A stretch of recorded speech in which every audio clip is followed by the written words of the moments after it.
سحری کے لیے جگانے والے شمس چاچا کی آوازیں آنے لگیں، ساتھ ہی وہ ڈھول بھی بجاتے جا رہے تھے۔ ڈھول ہوتا ہے ایسے ڈرم، ٹن ٹن ٹن ٹن ٹن۔ احمد کی آنکھ کھل گئی، اسے کچن سے آہٹیں سنائی دیں۔ وہ سمجھ گیا کہ امی جان اٹھ کر سحری تیار کر رہی ہیں۔ ذرا ہی دیر بعد علی اور ختیجہ کی بھی آنکھ کھل گئی۔ چلو اٹھو بھائی، سحری کر لو، احمد نے ان سے کہا۔ احمد بھائی، آج میں دہی زیادہ کھاؤں گا، علی بولا۔ وہ کیوں؟ احمد نے پوچھا۔ اس لیے کہ میرا دوست امجد کہہ رہا تھا، احمد ایک بچے کا نام ہے، کہہ رہا تھا کہ سحری میں اگر دہی کھایا جائے تو دن میں پیاس کم لگتی ہے۔ وہ بولا، اچھا ٹھیک ہے، تم زیادہ کھا لینا، مجھے تو زیادہ پیاس نہیں لگتی، احمد بولا۔ زیادہ؟ مور۔ وہ تینوں اٹھ کر کچن میں آ گئے۔ اٹھ گئے تم لوگ؟ امی جان نے ان پر نظر ڈالتے ہوئے کہا۔ وہ پراٹھے بنا رہی تھیں۔ جی امی، احمد بولا۔ چلو جا کر ہاتھ منہ دھو لو، انہوں نے کہا۔ اور بیٹی ختیجہ، تم دسترخوان بچھا دینا۔ جی اچھا امی، ختیجہ نے کہا۔ کچھ دیر بعد ابو بھی اٹھ گئے۔ ان سب نے مل کر سحری کی، نماز فجر ادا کی اور لیٹ گئے۔ اگلے روز اسکول کی چھٹی سے ذرا پہلے علی نے اپنے دوست امجد سے کہا، امجد، کل تم نے کہا تھا کہ اگر سحری میں دہی زیادہ کھایا جائے تو دن میں پیاس کم لگتی ہے۔ دہی ہوتا ہے ایک، اس کو کھاتے ہیں۔ آپ بھی کھاتے ہیں؟ اچھا ہاں کہا تو تھا، امجد بولا۔ لیکن علی نے منہ بنایا۔ لیکن کیا؟ امجد نے پوچھا۔ مجھے، امجد ایک بچے کا نام ہوتا ہے۔ مجھے تو آج بھی پیاس لگ رہی ہے، علی نے کہا۔ کیا تم نے دہی کھایا تھا؟ اس نے پوچھا۔ ہاں، دہی ہوتی ہے ایک جس کو ہم کھاتے ہیں۔ زیادہ کھایا تھا؟ بہت زیادہ بھی نہیں، بس جتنا کھاتا ہوں اس سے ذرا سا زیادہ کھا لیا تھا، کیونکہ ہر چیز کی زیادتی نقصان دہ بھی ہو سکتی ہے، علی نے جواب دیا۔ ہاں، اس میں ڈھونڈو۔ ہاں یہ بات تو ہے، لیکن پیاس لگنے کی ایک وجہ اور بھی ہو سکتی ہے، امجد بولا۔ وہ کیا؟ علی نے فوراً پوچھا۔ وہ یہ کہ آج گرمی زیادہ ہے، اس نے جواب دیا۔ ہاں یہی بات ہو سکتی ہے، علی بولا۔ چلو خیر، برداشت تو کرنا پڑے گا، امجد نے کہا۔ ہاں یہ تو ہے، دراصل روزے کا مقصد ہی یہی ہے۔ کیا؟ یہی کہ روزہ صبر کرنا سکھاتا ہے، اور یہ امتحان بھی تو ہوتا ہے کہ مسلمان اپنے رب کی رضا کے لیے بھوکے پیاسے رہیں۔ یہ باتیں تو ٹھیک کہی ہیں تم نے۔ دن کے شروع حصے میں تو پیاس کا احساس کچھ زیادہ نہیں ہوتا ہے، لیکن دوپہر کے بعد یہ احساس بڑھنا شروع ہو جاتا ہے، اور افطار تک تو جیسے بالکل گلا سوکھ ہی جاتا ہے۔ دل چاہتا ہے کہ بس ایک گھونٹ پانی پی لیا جائے، لیکن بس یہی تو صبر اور برداشت ہے۔ اب تم خود سوچو کہ جب مسلمان اپنے اللہ تعالیٰ کی رضا کے لیے اتنی مشکل اٹھاتے ہیں تو پھر اللہ تعالیٰ ان پر کتنی رحمتیں نازل فرمائے گا، امجد نے کہا۔ جی بیٹا، یہ شربت پی رہے ہیں افطار میں۔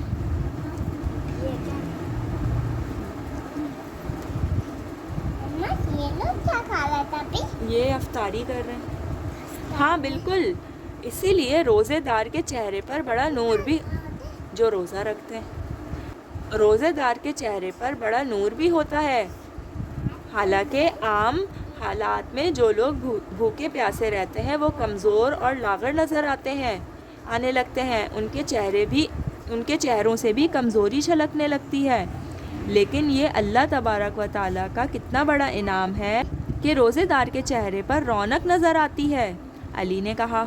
تم ٹھیک کہتے ہو، یہ تو ایک ظاہری انعام ہے اللہ کا۔ اس کے علاوہ بھی اللہ تبارک و تعالیٰ روزے دار پر بڑی برکتیں اور رحمتیں نازل فرماتا ہے، احمد بولا۔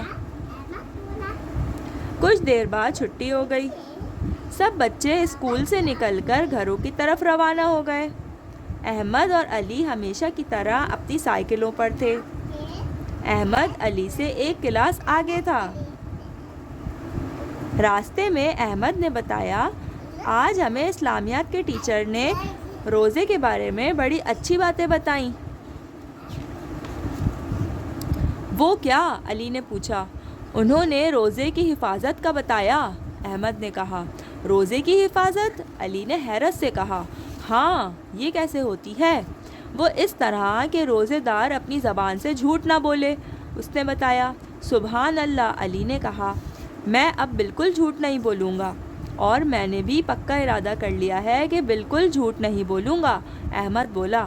جب وہ گھر کے پاس پہنچے تو انہیں ان کا ایک دوست ماجد مل گیا۔ وہ اس کے پاس رک گئے۔ کیا ہوا ماجد، آج تم اسکول نہیں گئے؟ احمد نے اس سے پوچھا۔ نہیں یار، اس نے جواب دیا۔ کیوں، خیریت تو تھی؟ بیمار تھا۔ تو پھر آرام کرتے، تم اتنی گرمی میں باہر کیوں نکلے ہو؟ دل چاہ رہا تھا۔ حیرت ہے کہ بیماری میں بھی تمہارا دل باہر گھومنے پھرنے کو چاہ رہا ہے۔ ارے بیمار کون ہے؟ ماجد دھیرے سے ہنس کر بولا۔ کیا مطلب؟ احمد چونکا۔ میں نے تو جھوٹ کہا تھا کہ میں بیمار ہوں، وہ بولا۔ احمد نے ایک گہرا سانس لے کر علی کی طرف دیکھا اور کہا، ابھی ہم یہی بات کر رہے تھے نا؟ ہاں، علی نے سر ہلایا۔ کیا بات کر رہے تھے تم لوگ؟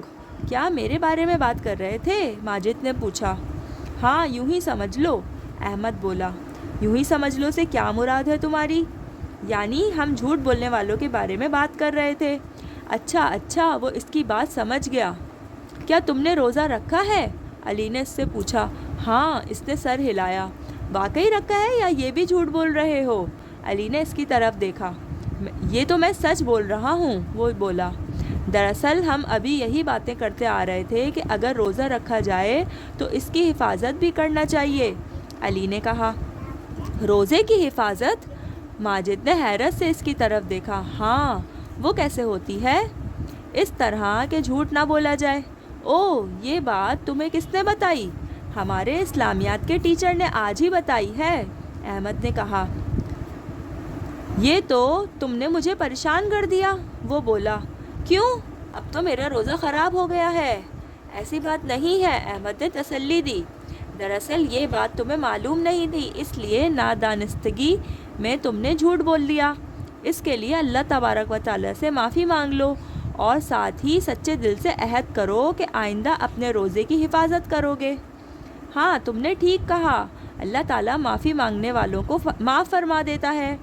ماجد مطمئن ہو گیا اور پھر انہیں سلام کر کے اپنے گھر کی طرف واپس چل پڑا۔ یہ تو بہت اچھا ہوا کہ ماجد ہمیں مل گیا۔ وہ دونوں روانہ ہوئے تو علی نے احمد سے کہا۔ وہ کس طرح؟ احمد بولا۔ اگر وہ ہمیں نہ ملتا تو اور جھوٹ نہ بولتا تو شاید بعد میں کبھی اس سے یہ بات معلوم ہوتی کہ روزے کی حفاظت کس طرح کرنا چاہیے، اور وہ جھوٹ بولتا ہی رہتا، لیکن اب نہیں بولے گا، علی نے وضاحت کی۔ ہاں، یہ تو تم نے ٹھیک کہا، احمد نے کہا۔ گھر پہنچنے کے بعد انہوں نے نماز ظہر ادا کی اور کچھ دیر آرام کے لیے لیٹ گئے۔ اس کے بعد اٹھ کر انہوں نے ہوم ورک کیا اور نماز عصر کا وقت ہو گیا۔ انہوں نے نماز ادا کی اور قرآن کریم کی تلاوت بھی کی۔ سب لوگ چھت پر آ کر بیٹھ گئے۔ شام کا وقت تھا۔ عموماً شام کے وقت موسم خوشگوار ہو جاتا تھا۔ آج بھی ایسا ہی تھا۔ ٹھنڈی ہوا کے جھونکے آنے لگے تھے۔ اس مرتبہ روزے گرمیوں میں آ گئے۔ اگر سردیوں میں آتے تو روزوں کا معلوم بھی نہیں ہوتا، علی نے کہا۔ ہاں، تم نے ٹھیک کہا، سردیوں کے روزوں میں پیاس کا احساس افطار تک نہیں ہوتا ہے، احمد بولا۔ لیکن مجھے تو آج بڑی پیاس لگ رہی ہے، ختیجہ نے کہا۔ بس اب افطاری میں تھوڑی ہی دیر رہ گئی ہے، ذرا صبر کرو، امی جان نے اسے تسلی دی۔ امی، آم کا شربت ہے نا؟ ختیجہ نے پوچھا۔ ہاں ہے، انہوں نے جواب دیا۔ میں پہلے وہی پیوں گی، وہ بولی۔ تمہاری مرضی ہے، کچھ بھی پینا، میں نے دوسرے شربت بھی بنائے ہیں، امی نے کہا۔ میں سارا پی جاؤں گی، ختیجہ نے بے چینی سے کہا۔ امی اس کی بات پر مسکرا کر بولیں، ابھی تمہیں بہت پیاس لگ رہی ہے نا، اس لیے ایسی باتیں کر رہی ہو۔ جب ایک گلاس پانی یا شربت پی لوگی تو تمہاری پیاس بجھ جائے گی، اور تب تم یہ نہیں کہو گی کہ میں سب پی جاؤں گی۔ لیکن امی، ابھی تو ایسا ہی دل چاہ رہا ہے کہ شربت کی پوری بالٹیاں پی جاؤں، وہ بھولا سا منہ بنا کر بولی۔ ہاں یہی تو کہہ رہی ہوں، ابھی تو تمہارا ایسا دل چاہ رہا ہے، لیکن جب افطار میں ایک گلاس شربت پی لو گی تو تمہاری تسلی ہو جائے گی۔ وہ مسکرائیں۔ بالآخر مغرب کی اذان کا وقت قریب آ گیا۔ چلیں امی، اب جلدی سے نیچے چلیں، خدیجہ بے چینی سے بولی۔ کیوں، شربت کی بالٹیاں پینی ہیں تمہیں؟ علی نے مسکرا کر اس سے کہا۔ ہاں، دل تو یہی چاہ رہا ہے۔ وہ بھی مسکرا دی۔ اگر تم 4 گلاس شربت پی لو نا تو میں تمہیں انعام دوں گا۔ علی بولا۔ اچھا، کیا انعام دو گے؟ خدیجہ نے پوچھا۔ 4 گلاس اور دوں گا شربت کے۔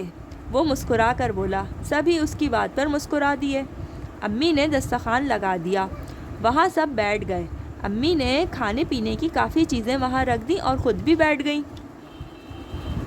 کیا دیکھ رہی ہو؟ علی نے خدیجہ سے پوچھا، جو اپنے موبائل فون میں وقت دیکھ رہی تھی۔ وقت دیکھ رہی ہوں، وہ بولی۔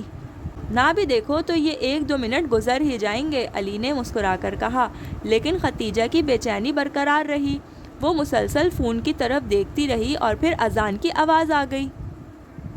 خدیجہ، کھجور سے روزہ افطار کرو، پھر پہلے تھوڑا سا پانی پینا، اس کے بعد کچھ کھانا اور بعد میں شربت پی لینا۔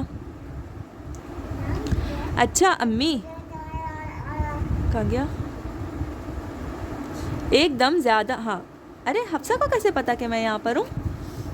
ایسے ہی؟ ارے میں یہیں پر تھی۔ ایک دم زیادہ پانی یا شربت پینا مناسب نہیں ہے، امی نے کہا۔ اچھا امی، وہ بولی۔ انہوں نے روزہ افطار کیا اور نماز ادا کی۔ اس کے بعد کھانا کھایا۔ سب بیٹھ کر باتیں کرنے لگے۔ اسی وقت احمد اور علی کا دوست کاشف آ گیا۔ وہ علی سے ایک کتاب لینے آیا تھا۔ باتوں باتوں میں اس نے کہا، سب لوگوں کو بہت پیاس لگتی ہے، لیکن مجھے زیادہ بھوک پیاس نہیں لگتی۔ آج تو میرا دل چاہ رہا تھا کہ میں نماز پہلے ادا کروں اور افطار بعد میں کروں۔ کہیں تم نے ایسا کیا تو نہیں؟ علی کی امی نے اس سے پوچھا۔ نہیں خالہ جان، وہ بولا۔ اچھا کیا کہ تم نے ایسا نہیں کیا، کیونکہ یہ صحیح طریقہ نہیں ہے، وہ بولی۔ صحیح طریقہ کیا ہے خالہ جان؟ اس نے پوچھا۔ بیٹے، صحیح طریقہ صرف وہی ہے جو ہمارے پیارے نبی حضرت محمد صلی اللہ علیہ وسلم کا طریقہ ہے، جسے ہم سنت طریقہ کہتے ہیں، اور وہ یہ ہے کہ ہمارے پیارے نبی حضرت محمد صلی اللہ علیہ وسلم نماز سے قبل افطاری فرمایا کرتے تھے۔ انہوں نے بتایا۔ ابو داؤد۔ شکریہ خالہ جان، آپ نے مجھے افطار کا صحیح طریقہ بتایا، جسے میں ہمیشہ یاد رکھوں گا، کاشف بولا۔ اس طرح ہمیں بھی یہ بات معلوم ہو گئی ہے، ہم بھی یہ یاد رکھیں گے، احمد بولا۔ اور سنو، امی جان نے کاشف سے کہا، سنت پوری کرنے سے بڑا ثواب بھی ملتا ہے۔ اس طرح تو 2 ثواب ہو گئے خالہ جان، یعنی ایک تو روزہ رکھنے کا ثواب اور دوسرا سنت پوری کرنے کا، کاشف بولا۔ ہاں بیٹے، تم نے ٹھیک کہا، امی نے کہا۔ اب تو میں دونوں ثواب حاصل کیا کروں گا، وہ پرعزم انداز میں بولا۔ پھر وہ کچھ دیر بعد چلا گیا اور سب لوگ اپنے کاموں میں مشغول ہو گئے۔ چلو اب سوالات کریں۔ چلو سوال نمبر 1، شمس چاچا ڈھول کیوں بجا رہے تھے؟ سب کو کیوں اٹھانے کے لیے؟ ہاں، اس کو بولتے ہیں سحری کرنے کے لیے جو اٹھاتے ہیں۔ جی سنا۔ کوشچن نمبر 2 ہے، روزہ رکھنے کا کیا طریقہ ہے؟ پہلے سحری کرتے ہیں، پھر کوئی کھاتے پیتے نہیں ہیں، اور پھر